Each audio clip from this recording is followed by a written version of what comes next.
Shalom, selamat pagi Bapak Ibu Saudara-saudara yang dikasihi Tuhan.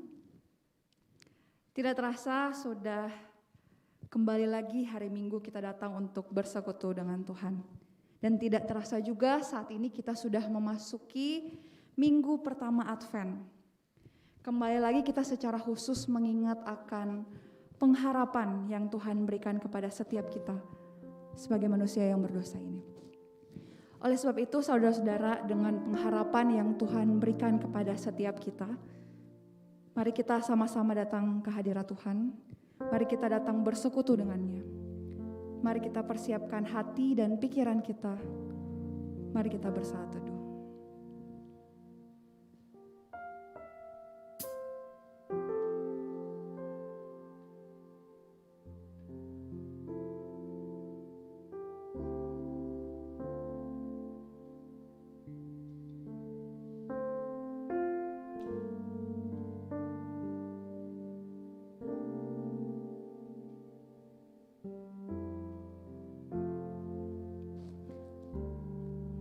Jemaat, saya undang untuk bangkit berdiri.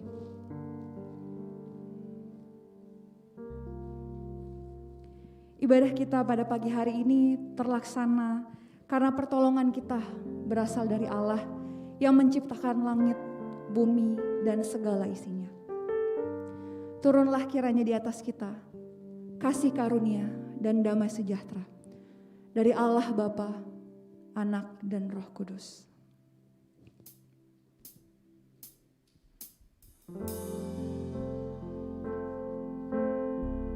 Yesus, Engkau sungguh baik dalam kehidupan kami.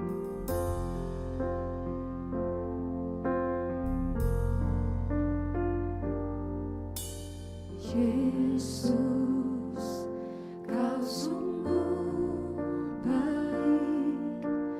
Yesus, namamu indah. Yesus, ku cinta Kau selalu, ku tinggikan, ku agungkan selamanya. Yesus, Yesus, Kau sungguh baik. Yesus, namamu indah. Yesus, ku cinta Kau selalu, ku tinggikan, ku agungkan selamanya. Ku mau memuji-Mu Tuhan, ku mau memuji-Mu, ku selalu puji-Mu, ku mau menyembah-Mu, ku selalu sembah-Mu. Kau yang layak terima semua pujian, kemuliaan hanya bagi Tuhan. Sekali lagi dari awal kita nyanyikan, Yesus, Engkau sungguh baik.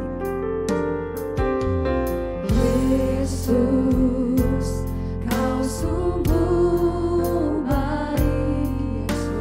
Yesus, namamu indah.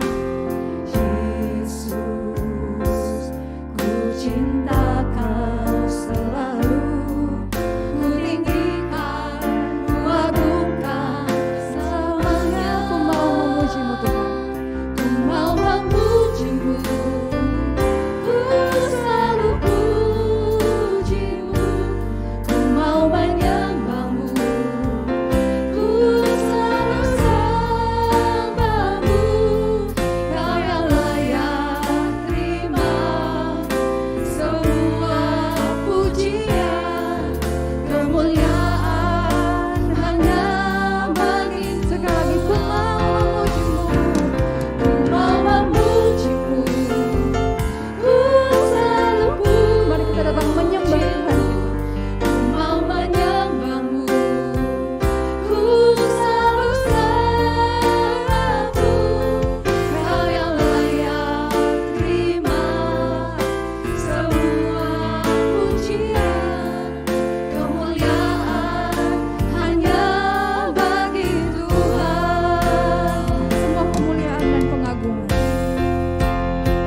Semua pujian, kemuliaan hanya bagi Tuhan.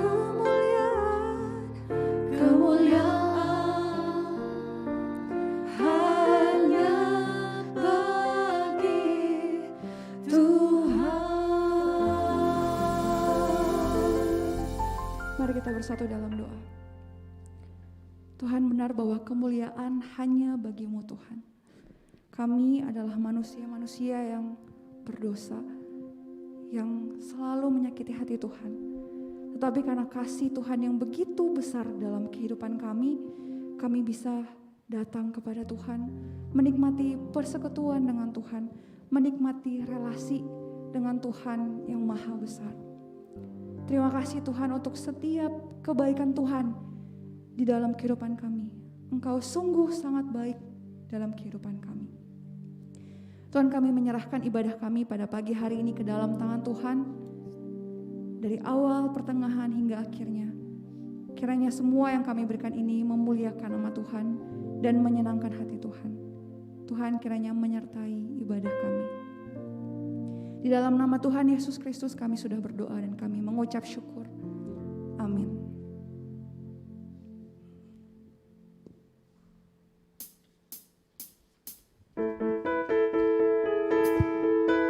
Mari kita bertepuk tangan sama-sama yuk. Kami bersyukur karena kebaikan-Mu Tuhan.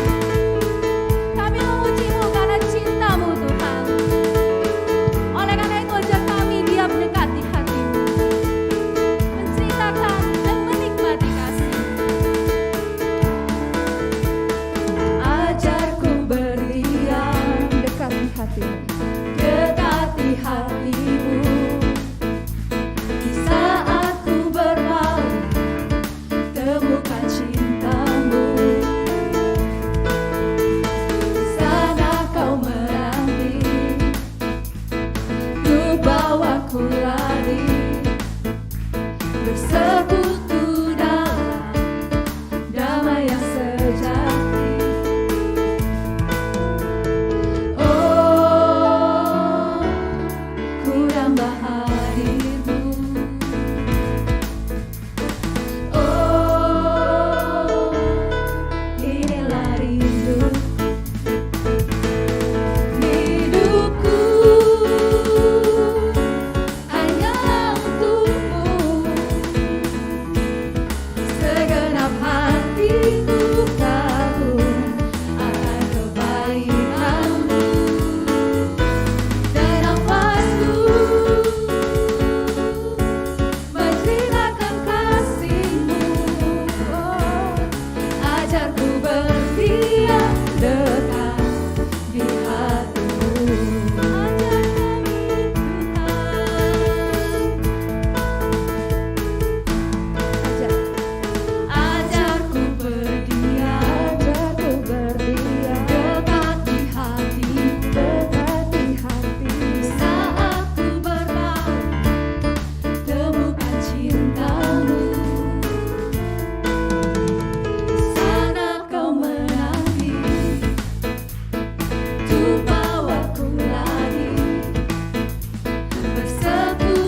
Kita masih tetap tepuk tangan yuk.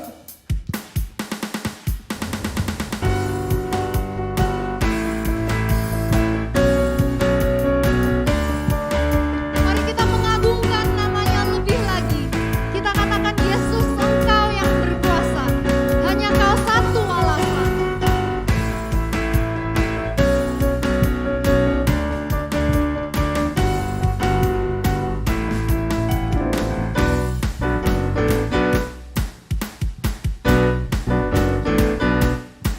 Sebenarnya langkah kami tertuju, berlari dari segala penjuru, mendekat kepada Sang Penebus, dapati sinar terang yang kudus. Oh Yesus, oh Yesus, Kau berkuasa untuk selamanya. Kami agungkan. Kami agungkan namamu, pembebas segala belenggu. Hanya Yesus Kau satu alasan, kami datang untuk menyembah-Mu.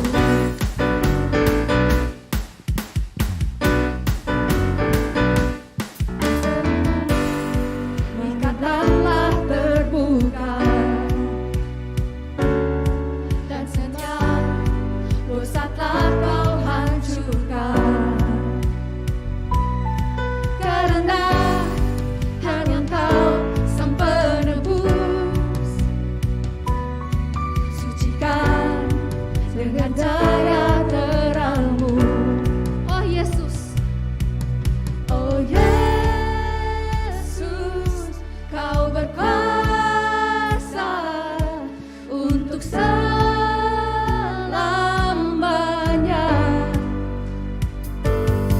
Kami agungkan namamu, pembebas segala belenggu. Hanya Yesus Kau satu alasan, kami datang untuk menyembah.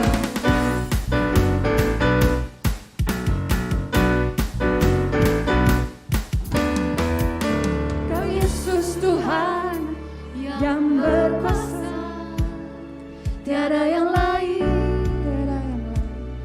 tiada yang lain. Kau Yesus Tuhan yang berkuasa, tiada yang lain, tiada yang lain. Oh Yesus, Kau berkuasa untuk selamanya. Oh Yesus, oh Yesus, Kau berkuasa untuk selamanya. katakan oh Yesus. Oh Yesus, Kau berkuasa untuk selamanya. Sekali lagi oh Yesus. Oh Yesus, Kau berkuasa untuk selamanya. Mari kita mengagungkan nama Tuhan. Kami agungkan namamu, pembebas segala belenggu. Hanya Yesus Kau satu alasan, kami datang untuk menyembah-Mu.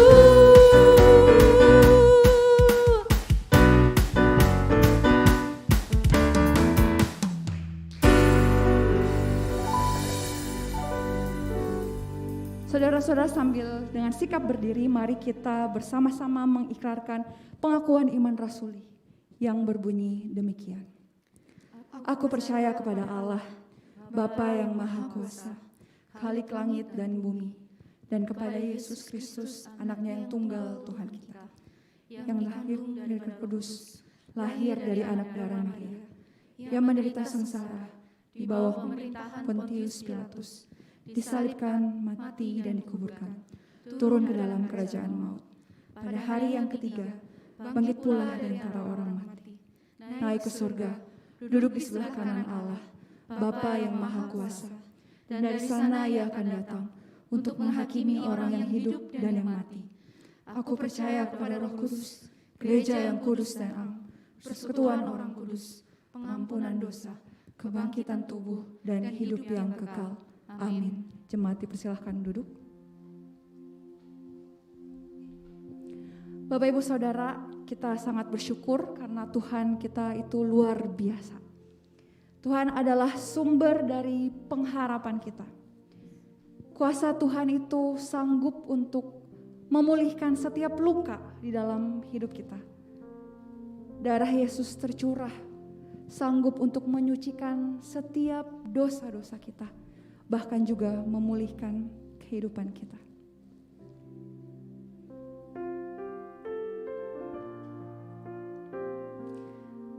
Mari kita sama-sama mengatakan bahwa Tuhan hanya Engkau yang memberikan kita hidup yang baru. Engkau adalah pengharapan kami yang mengubahkan hidup kami. Karena salib-Mu hanya Engkau Tuhan.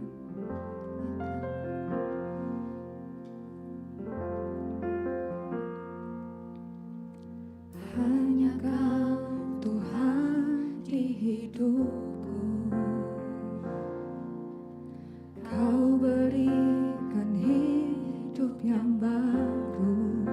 Darah-Mu menyucikan, darah-Mu menyucikan, pulihkan hatiku.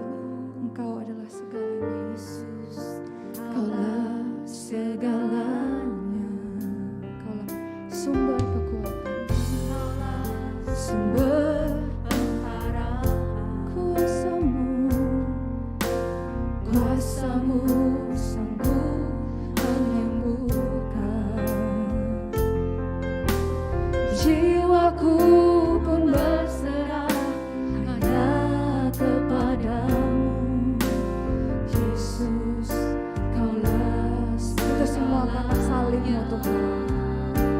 Karena salib-Mu, karena salib-Mu ku hidup. Karena salib-Mu ku menang. Engkau yang berkuasa, sanggup untuk melakukan mujizat-Mu di hidupku. Hanya Kau Tuhan di hidupku. Hanya Kau Tuhan di hidupku. Kau berikan hidup yang baru. Cara-Mu menyucikan, pulihkan hatiku. Yesus, Kaulah segalanya. Engkaulah sumber pengharapan. Engkaulah sumber pengharapan. Kuasa-Mu sanggup menyembuhkan. Jiwaku pun berserah hanya kepadamu. Yesus, Kaulah segalanya. Karena salib-Mu Tuhan. Karena salib-Mu ku hidup.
dapatkan pengharapan kami.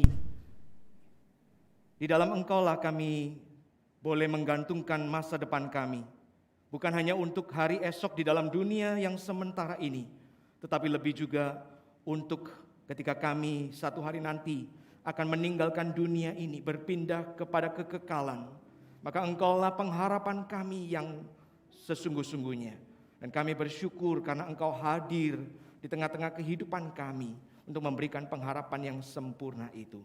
Maka sekarang ya Tuhan, di tengah-tengah minggu-minggu Advent yang kami mulai hari ini, kami sungguh rindu biarlah minggu-minggu ke depan ini menjadi minggu-minggu, menjadi momen-momen di mana kami boleh dipersiapkan untuk mengingat dan mengenang kembali akan karya Tuhan itu. Supaya ya Tuhan, di tengah kehidupan dunia yang begitu penuh dengan segala macam kesulitan, segala macam tekanan dan persoalan ini, kami tidak kehilangan pengharapan, kami tidak kehilangan sukacita, kami tidak kehilangan akan damai sejahtera, karena di dalam Engkau kami mendapatkan semua itu. Maka sekarang Tuhan, ketika kami sebentar akan membaca dan merenungkan firman-Mu, kami rindu Engkau sekali lagi yang akan berbicara, menyapa kami masing-masing dalam segala kondisi kami, supaya firman-Mu sungguh-sungguh menjadi penghiburan, tapi juga sekaligus menjadi pengingat dan pemberi kebenaran, sehingga kami boleh berjalan seturut dengan Engkau. Terpujilah nama-Mu, dalam nama Tuhan Yesus kami berdoa dan kami mengucap syukur. Amin.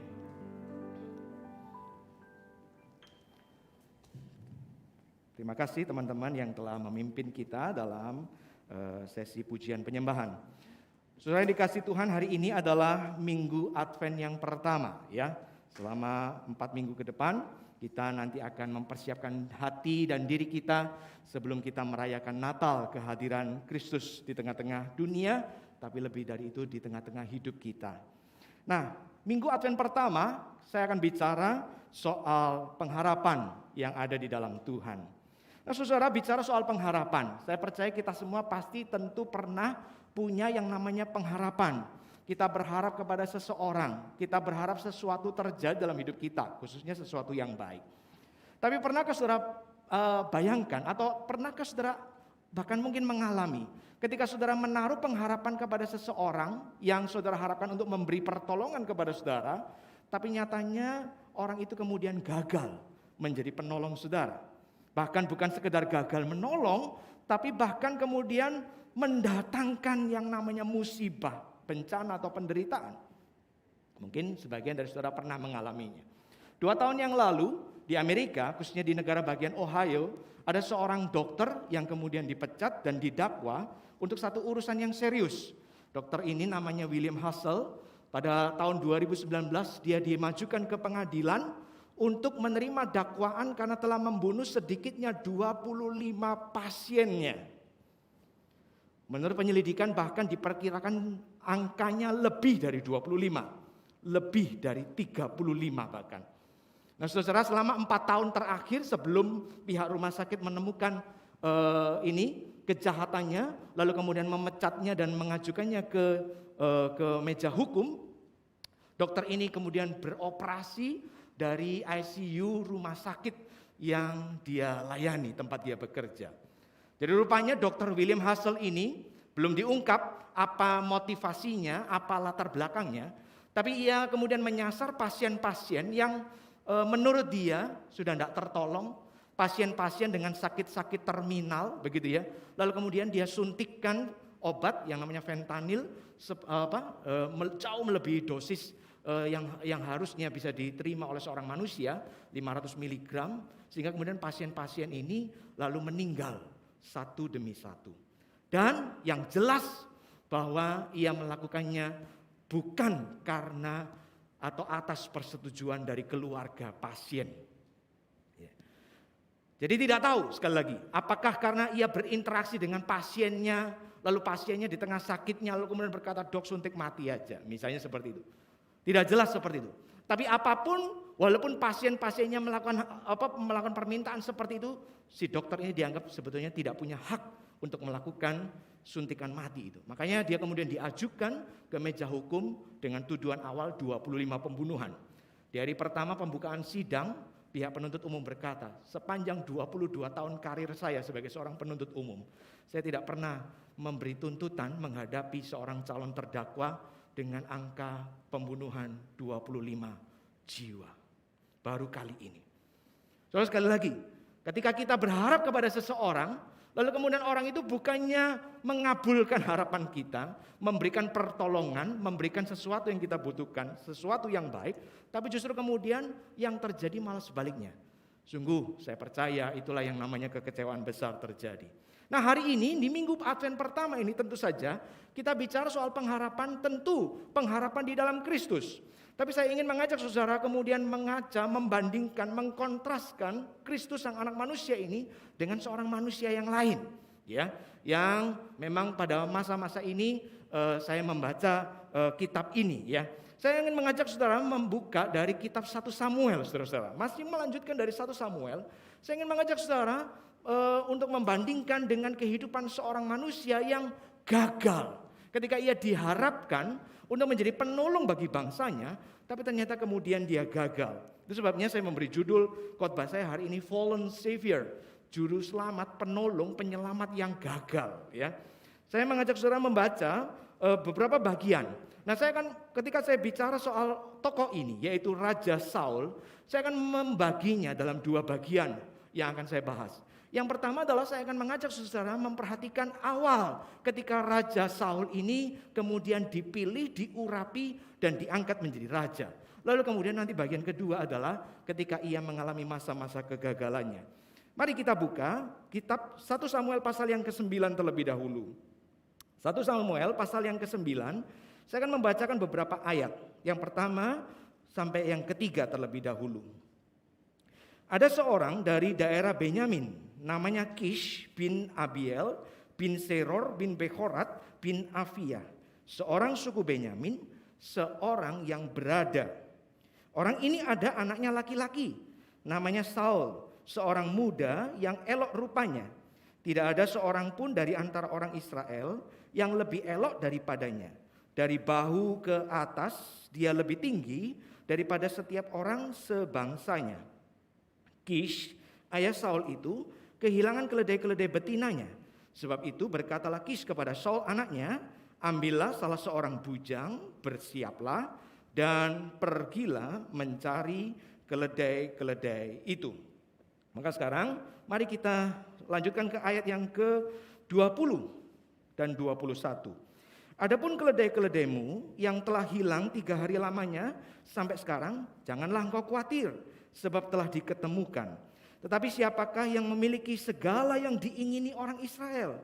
Bukankah itu ada padamu dan pada seluruh kaum keluargamu? Tapi jawab Saul, bukankah aku seorang suku Benyamin, suku yang terkecil di Israel? Dan bukankah kaumku yang paling hina dari segala kaum suku Benyamin? Mengapa Bapak berkata demikian kepadaku? Sekarang kita lanjutkan di pasal yang ke-10.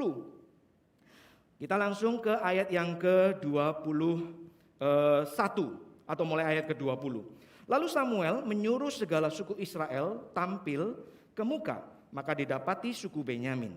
Sesudah itu disuruhnyalah suku Benyamin tampil ke muka menurut kaum keluarganya, maka didapati kaum keluarga Matri. Akhirnya disuruhnya lah kaum keluarga Matri tampil ke muka seorang demi seorang, maka didapati Saul bin Kish. Tetapi ketika ia dicari, ia tidak diketemukan. Sebab itu ditanyakan pula lah kepada Tuhan, apakah orang itu juga datang kemari? Tuhan menjawab, sesungguhnya dia bersembunyi di antara barang-barang.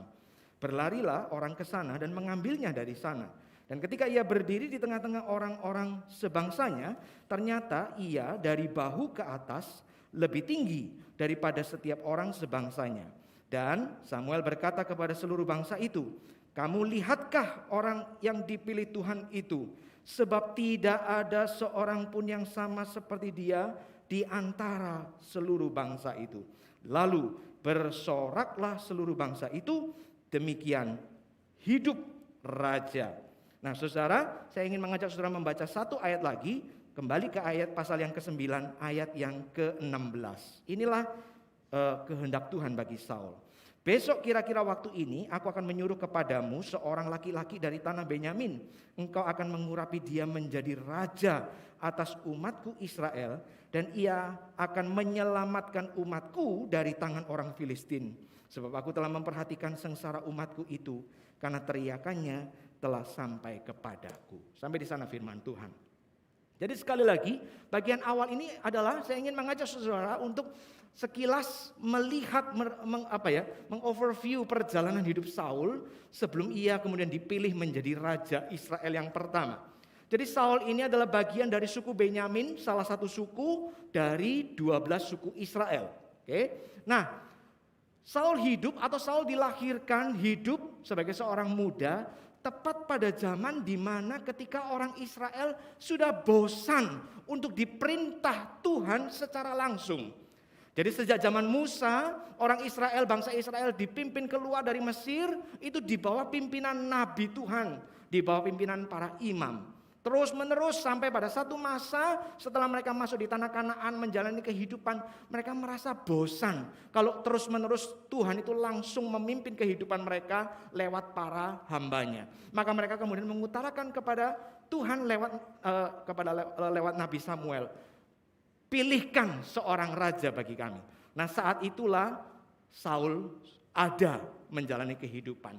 Nah saudara, kalau kita perhatikan, dia dari suku Benyamin, betul ya. Lalu kemudian dikatakan sebetulnya kita bisa menilai bagaimana Tuhan telah mempersiapkan orang ini untuk hari itu dipilih mendapatkan tugas menjadi raja yang akan menyelamatkan orang Filistin, menjadi savior pada zamannya bagi bangsanya, memimpin orang Israel berperang dan bebas dari penjajahan Filistin yang selama puluhan tahun menindas mereka. Nah saudara, kalau kita lihat Tuhan itu ketika memberikan sesuatu misi kepada anaknya, kepada hamba-hambanya, kita bisa lihat dari kehidupan Saul ini ya. Tuhan itu tidak kemudian menyuruh memerintahkan orang pergi berperang sekedar dengan tangan kosong. Kita bisa lihat beberapa hal dari kehidupan Saul ini. Satu, ya, walaupun dia terus berkata ya, suku Benyamin itu suku terkecil, kaum keluargaku itu yang paling hina. Tapi saudara perhatikan enggak tadi, di ayat-ayat awal ketika mengisahkan kehidupan Saul ini, firman Tuhan dengan jelas secara sengaja mencatat bahwa Kish, keluarga orang tua dari Saul ini adalah satu keluarga yang cukup berada. Nah saudara perhatikan sekali lagi konteksnya. Konteksnya adalah orang Israel ini lebih dari 40 tahun dijajah oleh orang Filistin. Hidup dalam penjajahan bangsa asing. Mereka merasa tertindas, mereka sangat merasa kesulitan. Tapi bahkan di tengah konteks hidup penjajahan seperti itu, Kish, orang tua Saul ini masih bisa disebut sebagai keluarga berada. Kalau saudara perhatikan, membaca tokoh-tokoh Alkitab saya rasa jarang ya. Gak banyak yang kemudian sampai perlu dikasih penjelasan ini keluarga berada. Yang kedua saudara, kita perhatikan Saul sendiri dilahirkan dengan sosok perawakan itu yang luar biasa, yang istimewa. Tampilannya itu sudah tampilan raja. Nah, begitu ya. Dari lahir tampilannya itu tampilan raja. Casingnya itu tidak mengecewakan. Casingnya itu sangat menjanjikan. Dikatakan sampai 2 kali kalau saudara tadi perhatikan ya, Samuel mencatat bagaimana Saul itu ketika dia berdiri di atas berdiri berjajar dengan seluruh bangsanya, dia itu sebahu lebih tinggi. Tidak ada seorang pun yang punya tampilan perawakan semenjanjikan seorang Saul. Itu sebabnya dikatakan tadi waktu diurapi, diserahkan kepada orang Israel. Samuel mengatakan apa? Lihat raja yang sudah dipilih Tuhan bagi kamu. Ya, tidak ada seorang pun yang seperti dia. Maka mereka bersorak-sorak, hidup raja. Nah, saudara, lalu kemudian coba perhatikan waktu hari di mana Saul itu kemudian bertemu dengan Samuel untuk kemudian diurapi menjadi raja. Itu pun juga hari yang istimewa. Dimulai dari kejadian biasa, keledai-keledai papanya itu ada yang hilang, ya, tersesat tanpa arah, tidak diketemukan. Saul kemudian bersama seorang bujangnya pergi keliling kemana-mana, tidak nemu keledai itu sampai berhari-hari lamanya. Saat hari terakhir ketika dia memutuskan mau pulang, bujangnya berkata, tunggu, ini loh di kota depan ini ada seorang pelihat nabi, yaitu Samuel. Maka lalu kemudian atas saran dari bujangnya itu yang kelihatannya saran yang asal, ya, kemudian pergilah mereka ke kota itu dan ketemu Samuel. Ketika mereka bertemu dengan Samuel itu bukan pertemuan yang yang terjadi secara kebetulan. Karena dikatakan oleh firman Tuhan, kemarinnya, sehari sebelumnya, Tuhan sudah berfirman kepada Samuel, nanti besok kamu akan ketemu orang ini, pemuda ini dari suku Benyamin, dan dialah yang akan jadi raja. Jadi pertemuannya bukan pertemuan yang kebetulan. Dan ketika kemudian esok harinya, mereka kemudian makan bersama di antara para tua-tua. Lalu kemudian Samuel berkata kepada Saul, di dalam pasal 10 tadi saya tidak bacakan. Setelah itu akan ada 4 tanda menjadi konfirmasi. 3 tanda itu konfirmasi terjadi sebelum diurapi, 1 tanda setelah diurapi. 3 tanda dikatakan, hari ini juga, nanti setelah kamu berpisah dengan aku Saul, kamu akan ketemu 1, rombongan orang yang dari rumah, yang ngomong sama kamu itu kemana aja, papamu nyari-nyari kamu. Kedua, setelah itu kamu akan ketemu dengan 3 orang. Nanti mereka akan memberi kamu makanan. Lalu yang ketiga dikatakan, nanti kamu akan dalam perjalanan di Gibea, kamu ketemu dengan rombongan nabi. Dan di sana kamu juga akan mengalami kepenuhan Roh Kudus. Lalu kemudian menjadi seperti seorang nabi. Lalu kemudian yang terakhir, nanti kamu setelah ada 1 waktu, tunggu 7 hari di Gilgal. Nanti aku akan pergi ke kamu dan memberikan korban persembahan kepada Allah, korban bakaran kepada Allah. 3 tanda hari itu juga terjadi. Dan ini 3 tanda yang istimewa, khususnya tanda yang ketiga itu loh. Ketika kemudian dikatakan Saul berpapasan dengan rombongan nabi, lalu dia kepenuhan roh. Lalu kemudian sampai orang sekitarnya, bahkan penduduk kemudian berkata, siapa Saul ini? Lalu kemudian muncullah semacam perkataan yang kemudian turun temurun. Apakah Saul rombongan nabi? Apakah Saul termasuk nabi? Saudara bisa baca lebih lengkapnya nanti di Kisah-Kisah pasal 9, 10 dan seterusnya. Jadi saudara, sekali lagi ketika Tuhan memilih Saul untuk kemudian mendapatkan misi, tugasnya adalah dia akan membebaskan bangsanya. Dia akan menjadi penyelamat, dia akan menjadi juru selamat bagi bangsa Israel hari itu yang sedang ada di bawah penindasan bangsa Filistin. Maka ketika Tuhan kemudian memilih Saul, Tuhan tidak memerintahkan dia untuk pergi dengan tangan kosong begitu saja. Ada hal-hal yang luar biasa yang Tuhan sudah sertakan dalam kehidupannya. Oh Bapak Ibu Saudara yang dikasihi Tuhan, saya percaya dalam hidup kita ini juga sering terjadi bukan? Saya percaya dalam hidup kita ini hari ini semua adalah hamba-hamba Tuhan. Kita ini adalah murid-murid Tuhan yang setelah diselamatkan, setelah kemudian kita ini ditebus Tuhan, dosa-dosa kita dilahir barukan, kita ini kemudian mendapatkan kemuliaan sebagai anak-anak Tuhan. Itu bukan untuk sesuatu yang disia-siakan, tapi Tuhan punya kehendak, Tuhan punya tugas, Tuhan punya misi dalam kehidupan kita. Dan percayalah ketika Tuhan memberikan kepada kita misi itu untuk menjadi saksi-saksi Tuhan di tengah dunia ini, tidak dibiarkan kita pergi dengan tangan kosong. Perjalanan kehidupan kita di masa lalu itu tidak ada yang kebetulan. Semua perjalanan hidup kita di masa lalu itu dipakai Tuhan untuk mempersiapkan kita, untuk memperlengkapi kita, supaya kita dalam kehidupan hari lepas hari kita bisa melakukan, menggenapi apa yang Tuhan perintahkan dalam kehidupan kita. Saul hari itu mendapatkan bagiannya. Ya, dia mendapatkan hal-hal yang lebih dari yang lain. Karena tugasnya juga luar biasa. Tugasnya jadi seorang raja pertama.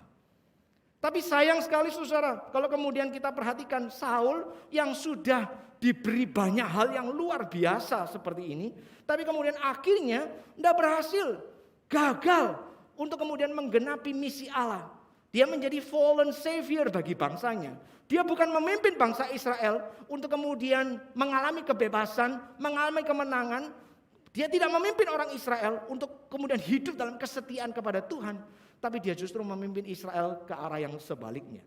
Sekarang saya ajak saudara perhatikan bagian yang kedua ini ya.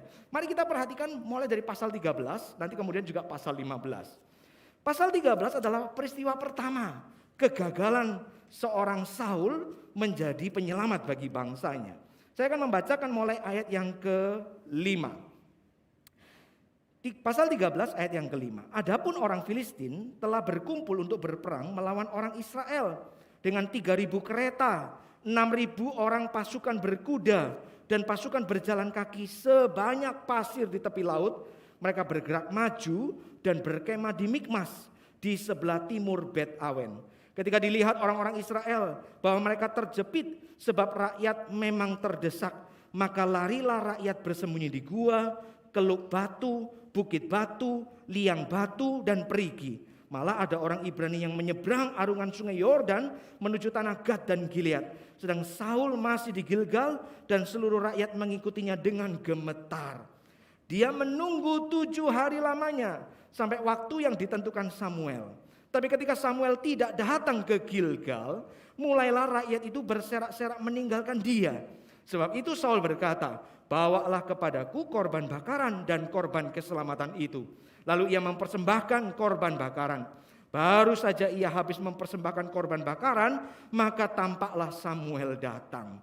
Saul pergi menyongsongnya untuk memberi salam kepadanya. Tapi kata Samuel, apa yang telah kau perbuat? Jawab Saul, karena aku melihat rakyat itu berserak-serak meninggalkan aku, dan engkau tidak datang pada waktu yang telah ditentukan, padahal orang Filistin telah berkumpul di Mikmas. Maka pikirku, sebentar lagi orang Filistin akan menyerang aku di Gilgal, padahal aku belum memohonkan belas kasihan Tuhan, sebab itu aku memberanikan diri lalu mempersembahkan korban bakaran. Kata Samuel kepada Saul, perbuatanmu itu bodoh. Engkau tidak mengikuti perintah Tuhan Allahmu yang diperintahkannya kepadamu. Sebab sedianya Tuhan mengokohkan kerajaanmu atas orang Israel untuk selama-lamanya. Lalu kemudian peristiwa kedua di pasal 15. Pasal 15, mari kita langsung saja dikatakan di dalam ayat yang ke-16. Lalu berkatalah Samuel kepada Saul, sudahlah, aku akan memberitahukan kepadamu apa yang difirmankan Tuhan kepadaku tadi malam. Kata Saul kepadanya, katakanlah. Sesudah itu berkatalah Samuel, bukankah engkau, walaupun engkau kecil pada pemandanganmu sendiri, telah menjadi kepala atas suku-suku Israel? Dan bukankah Tuhan telah mengurapi engkau menjadi raja atas Israel? Tuhan telah menyuruh engkau pergi dengan pesan, pergilah, tumpaslah orang berdosa itu, yakni orang Amalek. Berperanglah melawan mereka sampai engkau membinasakan mereka. Mengapa engkau tidak mendengarkan suara Tuhan? Mengapa engkau mengambil jarahan dan melakukan apa yang jahat di mata Tuhan? Lalu kata Saul kepada Samuel, aku memang mendengarkan suara Tuhan dan mengikuti jalan yang telah disuruh Tuhan kepadaku. Dan aku membawa Agag, raja orang Amalek. Tapi orang Amalek itu sendiri telah kutumpas. Tapi rakyat mengambil dari jarahan itu kambing domba dan lembu-lembu yang terbaik dari yang dikhususkan untuk ditumpas itu, untuk mempersembahkan korban kepada Tuhan Allahmu di Gilgal. Tetapi jawab Samuel, apakah Tuhan berkenan kepada korban bakaran dan korban sembelihan sama seperti kepada mendengarkan suara Tuhan? Sesungguhnya mendengarkan lebih baik daripada korban sembelihan, memperhatikan lebih baik daripada lemak domba-domba jantan. Dua peristiwa ini kejadiannya sangat tidak jauh dari peristiwa ketika Saul diurapi jadi raja. Peristiwa pertama tadi, Saul ketemu Samuel, diurapi jadi raja. Ada tanda-tanda yang sudah Tuhan berikan. Ada bagian-bagian terbaik yang Tuhan sudah berikan lewat keluarganya, lewat perawakannya dan sebagainya. Tapi sayang sekali, pasal 13 mencatat baru 2 tahun dia jadi raja. Terjadilah peristiwa di pasal ke-13. Hari itu dikatakan Saul mengumpulkan bala tentaranya. Dia punya 3.000 pasukan. 2.000 ikut dia, 1.000 ikut Yonatan. 3.000. Tapi sesungguhnya seluruh Israel itu ada 330.000 pasukan.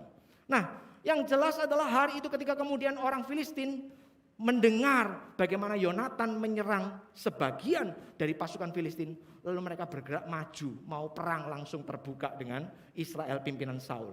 Disitulah iman Saul diuji, ketaatan Saul diuji. Di depan mata dia melihat pasukan Filistin. Tadi dikatakan ya, ada berapa tadi? 3.000 kereta kuda. Ada 6.000 pasukan berkuda. Dan pasukan berjalan kaki seperti pasir banyaknya. Jadi walaupun Saul punya 330.000 pasukan sekalipun, mungkin dia masih kalah jumlah. Apalagi banyak penafsir memperkirakan hari itu, di saat itu, sebetulnya yang sama-sama Saul ya cuma 2.000 itu. Sisanya yang lain disuruh pulang. Nanti kalau ada panggilan baru kumpul. Dia bersama 2.000. Yang di sana 3.000 kereta, 6.000 perkuda, dan pasir seperti pasir banyaknya pasukan jalan kaki. Saul bersama orang-orang Israel yang bersama dengan dia gemetar ketakutan menghadapi tantangan, menghadapi ancaman yang luar biasa besar ini. Tetapi sebetulnya sekali lagi sesungguhnya, bukankah Saul baru 2 tahun berjalan, dia sudah melihat bagaimana Allah yang memilih dia, Allah yang memberikan perintah kepada dia untuk menyelamatkan orang Israel di bawah pimpinannya. Itu bukan Allah yang memerintah pergi berperang tanpa memberikan apa-apa. Tadi sudah saya katakan, Tuhan itu menyertai dia. Tuhan itu memberikan konfirmasi luar biasa. Sampai seorang biasa seperti Saul, kepenuhan Roh Kudus, lalu kemudian dianggap seperti nabi. Itu sesuatu yang luar biasa pada zaman itu. Hari itu dalam perjanjian lama itu tidak punya konsep Roh Kudus seperti kita hari ini. Kalau hari ini dari awal Roh Kudus ada di dalam hati kita, melahirbarukan kita, kita bisa memanggil Allah sebagai Bapa kita, dan Roh Kudus tidak akan pernah keluar masuk dalam kehidupan kita. Roh Kudus senantiasa bersama kita sampai akhir kehidupan. Tapi zaman itu orang-orang hari itu tidak mengenal konsep seperti itu. Roh Kudus, urapan itu diberikan kepada orang-orang tertentu, orang-orang khusus untuk tugas-tugas khusus. Maka hari itu ketika kemudian Saul dalam perjalanan itu sampai kemudian betul-betul kepenuhan Roh Kudus itu mengangkat status yang luar biasa sebetulnya. Tapi heran sekali. Di tengah-tengah segala banyak hal baik yang Tuhan berikan kepada hidupnya, Saul tetap kemudian hidup dalam konsep diri yang buruk. Dia dikatakan dalam teguran Samuel tadi, bukankah engkau, walaupun dari awal engkau memandang dirimu rendah, tapi Tuhan mengangkat engkau menjadi kepala atas suku-suku Israel. Dari awal dia memang punya konsep diri yang buruk. Gampangnya itu minder, tapi mindernya enggak karu-karuan ya. Mindernya luar biasa. Dia punya perawakan jauh lebih bagus dari semua orang sebangsanya, tapi kemudian dia tetap enggak pede jadi raja. Dia ketemu Samuel, dia dapatkan itu konfirmasi, ya 3 konfirmasi terjadi, dia tetap tidak pede, ya. Sehingga ketika pulang ke rumah, ketemu pamannya, dia cerita semua hal, tapi dia tidak cerita bahwa dia diangkat jadi raja. Padahal dia sudah kepenuhan dan sebagainya. Sampai ketika kemudian tiba harinya, diundi, seluruh orang Israel dikumpulkan, kumpul siapa yang akan kita angkat jadi raja. 12 suku, ketua-ketua kepala sukunya kemudian dimajukan, muncul yang dipilih undiannya Benyamin. Dari Benyamin seluruh keluarganya maju satu persatu, ada keluarga Matri. Dari kaum Matri satu persatu muncullah kemudian nama Saul. Tapi hari itu dikatakan Saul ada di mana? Saul sedang sembunyi bersama barang-barang. Sampai kemudian harus ditanya kepada Tuhan, di mana orang ini? Apakah orang ini ada? Ada, sembunyi di barang-barang.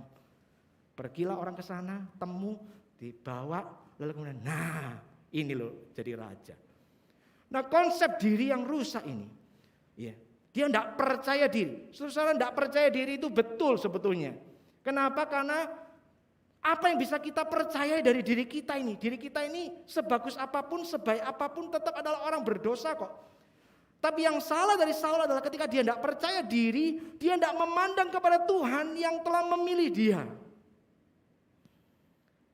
Dia terus berusaha membangun kepercayaan dirinya dengan cara apa? Dengan cara mengumpulkan popularitas, mengumpulkan perkenan dari orang-orang sebangsanya, dari rakyat yang dia pimpin. Itu sebabnya waktu pertama kali ada peristiwa tantangan besar menghadapi Filistin, rakyatnya kabur satu persatu. Sebelum rakyat meninggalkan dia melakukan satu langkah yang ekstrim. dia sendiri kemudian mengorbankan korban bakaran dan korban sesembahan. Padahal dia bukan imam. Dia cuma seorang raja. Dia tidak berhak untuk kemudian membakar korban bakaran. Lebih dari itu apalagi Samuel berkata, bukankah firman Tuhan sudah datang kepadamu? Tunggu 7 hari, aku yang akan datang memimpin korban. Hari itu memang sudah hari ke-7, Samuel belum terlihat datang. Tapi hari ke-7 belum berakhir, iman Saul sudah berakhir. Dia memilih nekat melanggar firman Tuhan demi memenangkan hati orang-orang di sekitarnya, supaya tidak pergi tinggalkan dia. Peristiwa kedua terjadi seperti itu lagi. Dia diperintahkan menumpas satu bangsa asing karena dosa-dosa mereka. Oh iya, sebagian besar dilakukan, tapi rajanya lalu kemudian kambing domba terbagus itu sengaja tidak ditumpas. Waktu Samuel datang menegur, apa yang kamu lakukan? Kenapa kamu tidak melakukan perintah Tuhan? Loh, aku melakukan perintah Tuhan kok. Sebagian sudah tak tumpas, cuman sisa sedikit yang paling bagus. Sudah begitu dia pakai alasan rakyat maunya untuk dipersembahkan kepada Tuhan. Sudah pakai alasan rakyat, pakai alasan pekerjaan Tuhan. Ini itu untuk dipersembahkan kepada Tuhan. Maka hari itu kemudian Samuel berkata, engkau bodoh. Engkau tidak mendengarkan perintah Tuhan. Maka kerajaan yang harusnya menjadi milikmu dan keturunanmu sudah dialihkan kepada yang lain. Saudara, Saul menjadi juru selamat yang gagal. Kenapa? Karena dia memilih untuk tidak taat kepada Tuhan. Dia lebih memilih untuk mengamankan dirinya daripada taat kepada Tuhan. Kalau demi mengamankan popularitasnya, dia harus melakukan sesuatu yang jahat. Dia lakukan itu. Wow. Betapa seseorang bisa jatuh begitu dalam ya. Kalau bicara soal ini. Dia memilih untuk mengorbankan ketaatannya kepada Tuhan. Sebetulnya yang jadi Tuhan siapa? Ya dirinya sendiri. Ya. Makanya saudara ingat 2 minggu yang lalu waktu saya bicara soal penyembahan berhala. Salah satu yang jahat dari penyembahan berhala itu adalah kadang-kadang penyembahan berhala itu pakai kedok, pakai kamuflase apa? Pekerjaan hal-hal baik dan bahkan pekerjaan Tuhan. Jadi kamuflase. Seperti Saul ini. Hari itu dia ditegur oleh Samuel. Kenapa kamu tidak mendengar firman Tuhan? Loh, aku lakukan kok. Bahkan apa? Ini pun disimpan ini untuk korban untuk Tuhan. Tapi Tuhan tahu isi hati Saul. Dia lakukan itu semata-mata demi dirinya sendiri. Sebenarnya kalau kita bergantung, berharap kepada seorang manusia, tidak ada seorang manusia yang bisa kemudian menjadi betul-betul menjawab pengharapan kita. Berbeda sekali dengan anak manusia, Yesus Kristus, yang juga punya misi khusus ketika hadir ke dalam dunia ini. Misi khususnya bukan cuma menyelamatkan 1-2 kaum, 1-2 bangsa, tapi seluruh umat manusia. Dari apa? Bukan dari penjajahan manusia yang lain, bukan dari penderitaan fisik, tapi dari penjajahan belenggu dosa. Saul punya satu tugas, memimpin Israel, membebaskan Israel dari Filistin. Dan dia gagal, karena dia tidak taat kepada Tuhan. Kristus, Yesus, anak manusia itu, punya satu tugas, yaitu apa? Untuk membawa keselamatan bagi umat manusia yang sudah dibelenggu oleh dosa. Kristus punya tugas, punya misi ketika lahir ke dalam dunia ini. Untuk memberitakan kerajaan surga dan membuka jalan keselamatan bagi semua manusia termasuk engkau dan saya. Membebaskan kita dari bukan penjajahan manusia lain tapi dari penjajahan dosa. Dan ia berhasil menggenapinya. Kalau kita bandingkan ya seorang manusia yang namanya Saul ini ya dengan Kristus sang anak manusia, betapa jauh berbedanya bukan? Kristus dari awal kehidupannya, dari awal masa pelayanannya menunjukkan ketaatan yang luar biasa kepada Tuhan. Kita ingat perjalanan hidupnya. Ketika di awal memulai perjalanan pelayanan, ia harus berpuasa, kemudian menghadapi 3 pencobaan dari setan, ya, yang berusaha mendorong dia, ya, untuk lebih memilih hawa nafsunya, untuk lebih memilih kekayaan, memilih popularitas. Tapi Kristus melawan, menolak semua itu, karena ketaatannya kepada Tuhan. Ketika Kristus menjalankan tugas pelayanan di tengah dunia, mengajar orang banyak, menyembuhkan orang sakit, mengusir setan. Ketika orang banyak mulai datang berbondong-bondong, justru kemudian dia malah pindah ke kota lain, ke desa lain. Karena yang dia cari bukan popularitas. Yang dia lakukan adalah menggenapi misi Tuhan atas kehidupannya. Memberitakan tentang kerajaan surga itu. Sampai di bagian paling akhir kehidupannya sekalipun. Seperti kata firman Tuhan. Dengan taat dia naik sampai ke atas kayu salib. Untuk apa? Untuk menggenapi misi Allah yang dipercayakan kepadanya. Itulah anak manusia. Itulah the true savior, juru selamat yang sejati. Dan kepada juru selamat yang inilah kita bisa menaruh pengharapan kita. Juru selamat ini 2000 tahun yang lalu menggenapi misinya dengan ketaatan mutlak kepada Bapa. Dan satu hari kata firman Tuhan, juru selamat yang 2000 tahun lalu hadir itu, satu kali kelak nanti akan kembali datang kedua kalinya ke dunia ini untuk kemudian memerintah sebagai raja. Pada hari itu dikatakan, ketika hari itu terjadi, sangkakala ditiup dibunyikan. Kalau kita hari itu sudah mati, kita akan dibangkitkan. Lalu kemudian menyongsong dia di awan-awan. Kalau hari itu kita masih diizinkan hidup belum mengalami kematian. Hari itu juga kita diangkat bersama-sama menyongsong dia di awan di dalam kemuliaan. Untuk kemudian bersama-sama dalam surga kemudian. Itu loh pengharapan yang diberikan, yang dijanjikan oleh Sang Juru Selamat. Kepada pengharapan yang seperti itu, kita bisa menaruh masa depan kita. Hari ini kita bisa saja menghadapi berbagai macam kesulitan kehidupan. Hari ini kita bisa saja diperhadapkan dengan berbagai macam tantangan, berbagai macam kesedihan, kepahitan.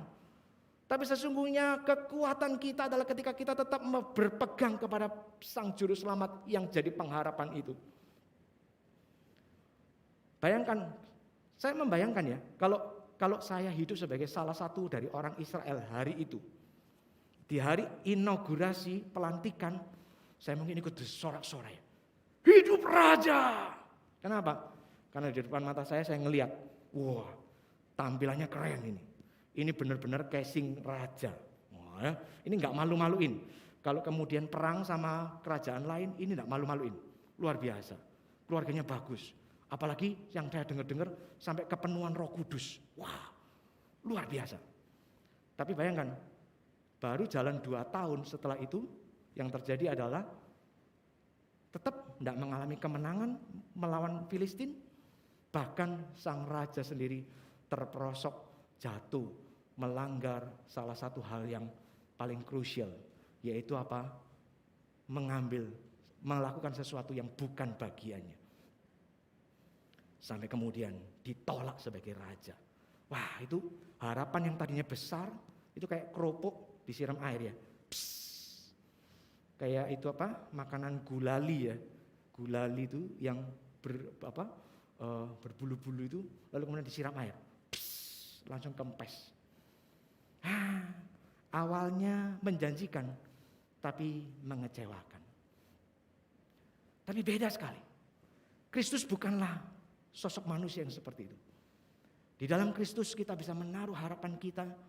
Dan harapan itu tidak akan pernah kemudian sia-sia. Kenapa? 2000 tahun yang lalu sudah membuktikan perjalanan hidup seorang Yesus Kristus dari Nazaret. Dia taat, bahkan taat sampai mati. Dan misinya accomplished. Mission accomplished. Misinya terselesaikan dengan tuntas. Maka ketika pribadi yang sama ini berkata, jangan takut, jangan gelisah hatimu. Di rumah Bapakku banyak tempat. Aku pergi ke sana untuk menyediakannya bagimu. Dan ketika sudah, aku akan datang untuk menjemput dan membawa engkau kembali bersama-sama dengan aku. Itu janji bukan janji kosong. Itu janji bukan janji palsu. Itu janji yang didasari oleh pengharap. Itu yang didasari oleh apa yang sudah dia genapi 2000 tahun yang lalu di atas kayu salib. Maka sekali lagi saudaraku, hari ini situasi boleh dalam kehidupan ini boleh saja ya tidak mudah buat kita. Baru saja kita sudah senang-senang, sudah lega-lega, wah bentar lagi kita mungkin sudah bisa bebas-bebas lagi, ya mungkin tidak sebebas 2 tahun lalu, tapi ya lumayan kan ya. Wah, ini sudah berapa masa, berbulan-bulan ini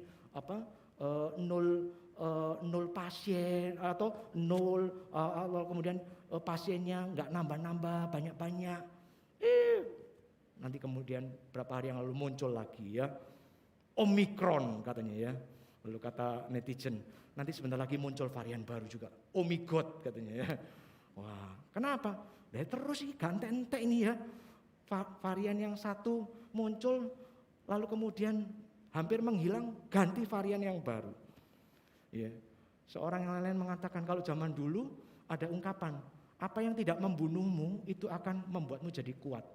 Ya. Sekarang apa yang tidak membunuhmu, dia akan bermutasi untuk mencoba membunuhmu lagi. Ya. Wah, ini kayaknya perang tidak habis-habis. Lalu bagaimana kita akan menjalani hari esok? Yang kemarin aja mungkin usaha belum pulih. Yang kemarin aja pekerjaan belum pulih. Lalu kemudian nanti jangan-jangan tahun depan muncul yang varian baru ini, jangan-jangan lebih galak, lebih ganas. Ya. Yang ini konon katanya 32 mutasinya itu ada di bagian tertentu yang bisa membuat dia ya gak bisa dideteksi oleh antibodi manusia. Sampai-sampai ada ahli yang khawatir, jangan-jangan semua vaksinasinya jadinya percuma dan sia-sia. Loh, vaksinasi kemarin aja belum beres, ini yang katanya yang ini bakal sia-sia. Lalu kalau kita terus mikir yang begini-begini nih, wah ini bisa CPU-nya ini gosong ya, meledak ini ya, overheat ya, kepanasan. Belum mikiri ini, sudah muncul persoalan itu. Persoalan itu belum beres, muncul persoalan yang lainnya.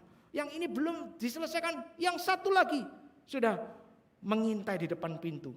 Lalu kapan hidup ini bisa bebas dari persoalan? Kapan bisa rasanya tenang menjalani kehidupan ini? Ya.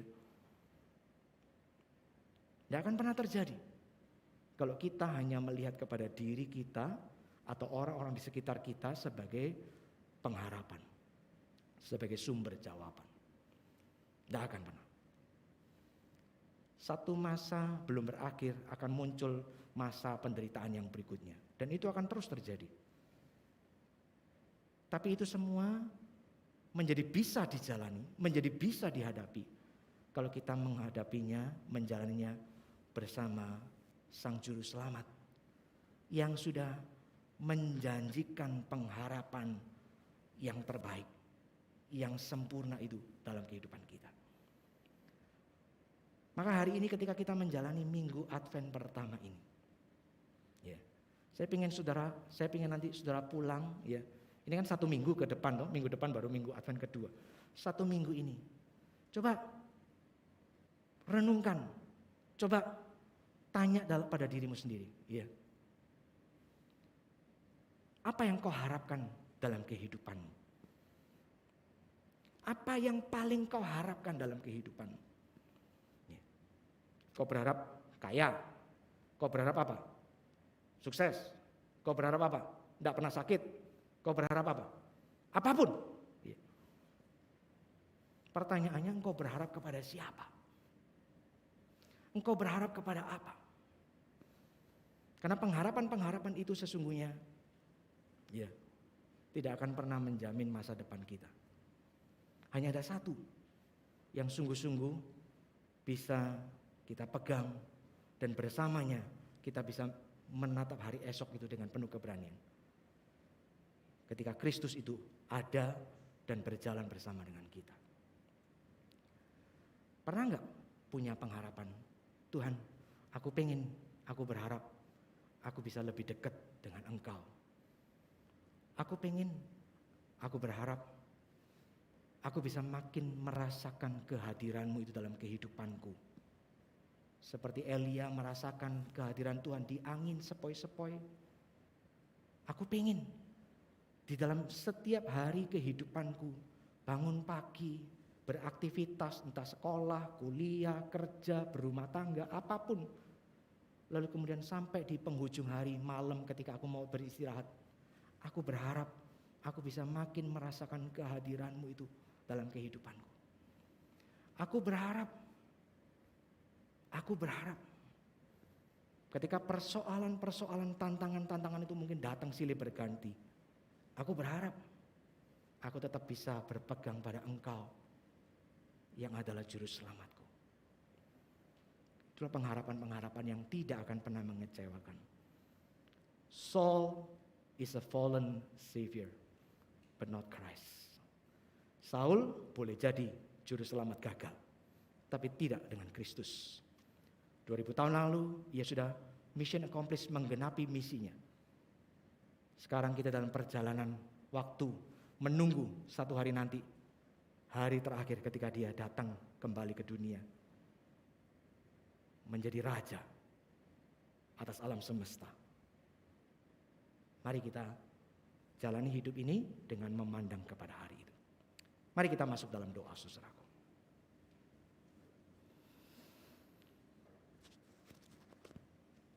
Bapa dalam kerajaan surga, kami sungguh bersyukur di minggu Advent ini kami boleh diajak untuk kembali mengingat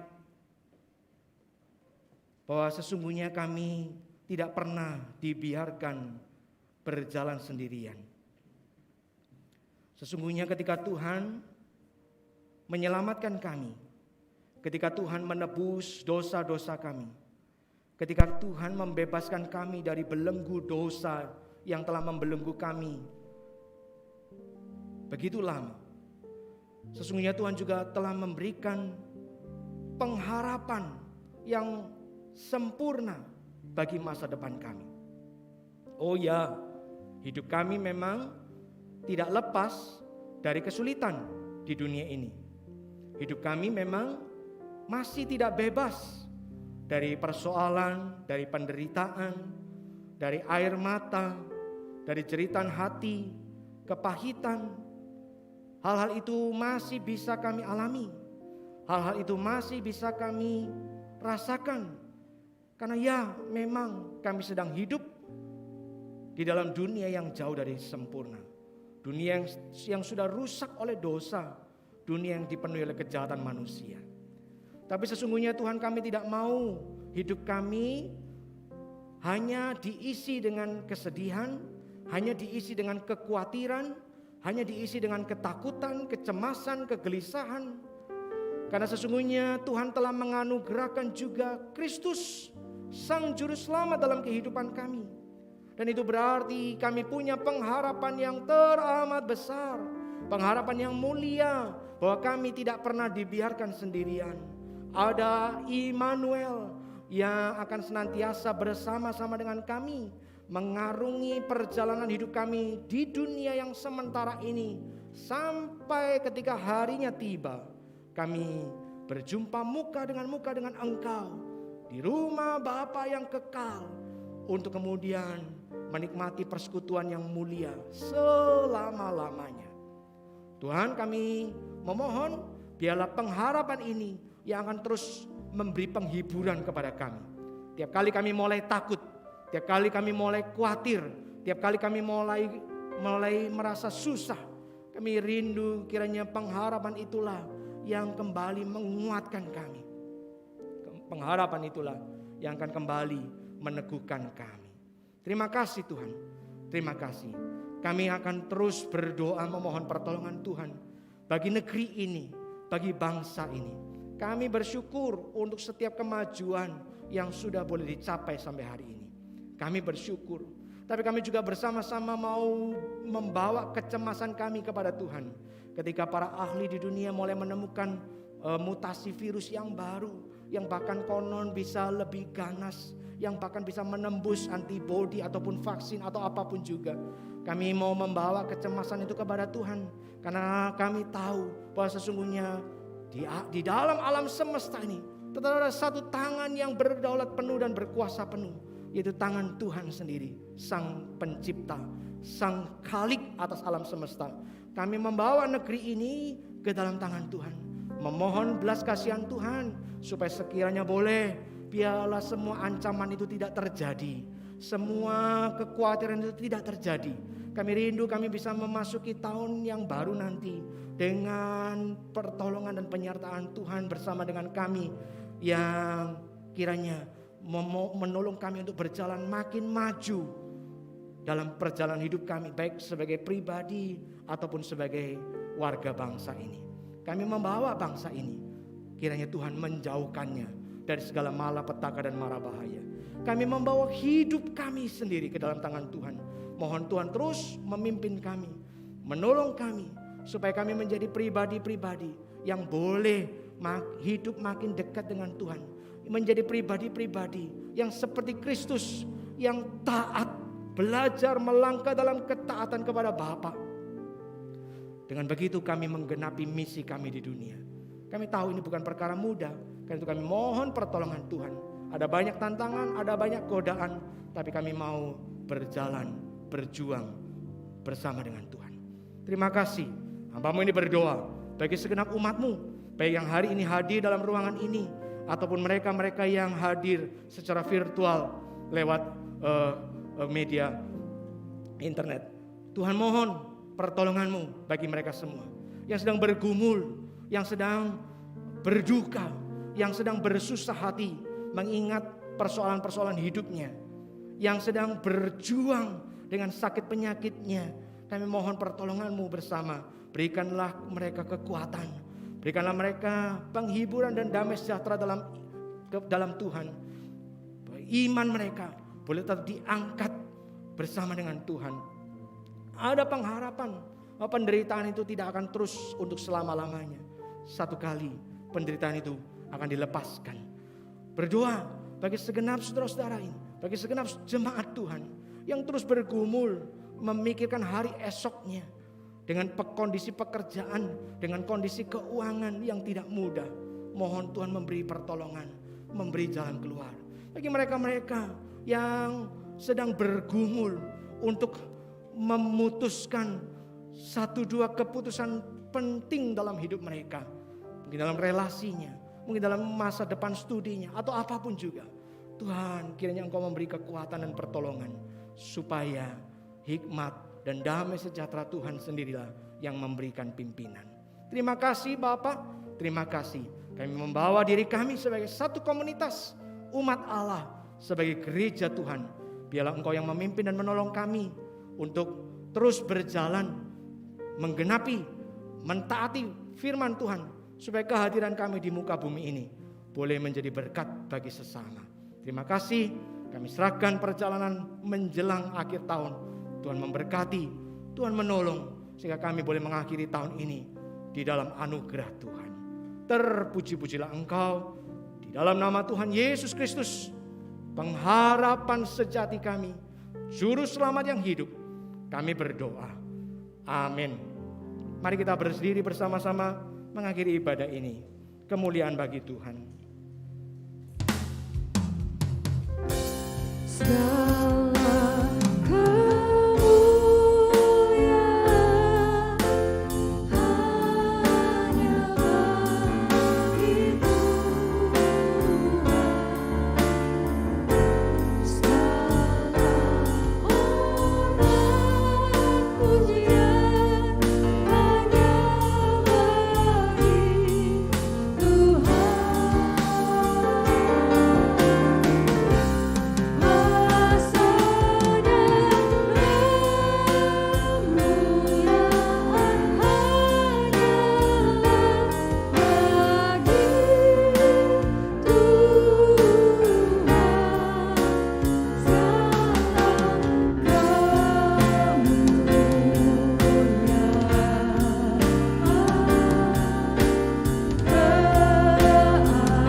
Maka jemaat sekalian, sekarang arahkanlah hatimu kepada Tuhan dan terimalah berkat-Nya. Saudaraku, tataplah Tuhan, lihatlah kepadanya. Tuhanlah penjagamu, Tuhanlah naunganmu di sebelah tangan kananmu. Matahari tidak akan menyakiti engkau pada waktu siang, atau bulan pada waktu malam. Tuhan akan menjaga engkau dari segala kecelakaan. Ia akan menyelamatkan jiwamu. Tuhan akan memimpin keluar masukmu, mulai dari sekarang sampai selama-lamanya. Amin.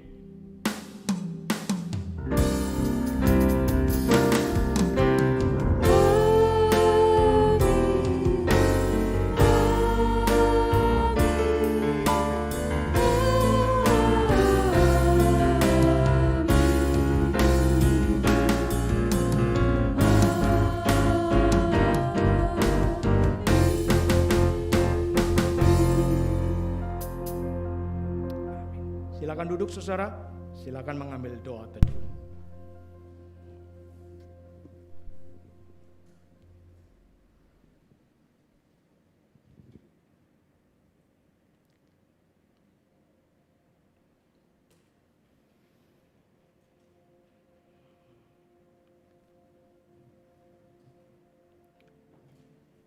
Dua hal yang akan saya sampaikan sebagai pengumuman singkat pada siang hari ini.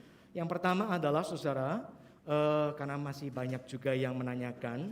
Jadi memang sejak kita memulai kembali ibadah tatap muka terbatas ya bulan lalu, maka di dalam rangkaian liturgi ibadah sudah tidak dimasukkan lagi momen untuk membawa persembahan ya. Jadi tapi bukan berarti saudara tidak bisa memberi persembahan. Saudara tetap bisa memberi persembahan ya, baik sebelum atau sesudah ibadah lewat kalau secara tunai bisa dimasukkan dalam kotak persembahan, atau lebih bagus lagi kalau secara transfer saja lewat nomor rekening yang ada ya. Dan kan transfer nomor rekening pun juga bisa tetap dengan nominal yang terbatas ya toh. Jadi tidak ada kesulitan.